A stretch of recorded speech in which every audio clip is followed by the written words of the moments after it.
Fixed Detachable Full Arch Restoration.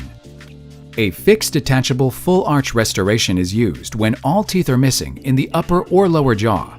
This is an alternative treatment to the traditional full denture or implant overdenture, which rests on top of the gum tissue.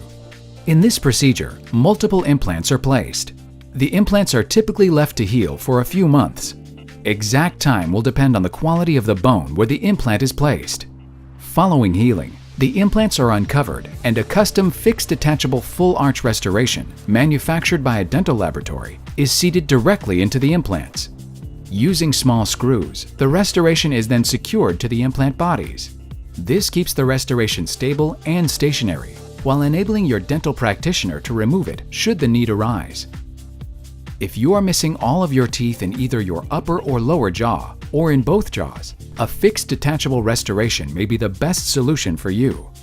Fixed detachable restorations can provide the following advantages over traditional dentures and implant overdenture options. Look, feel, and perform more like your natural teeth.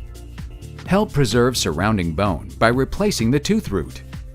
Help prevent bone loss and jawline recession.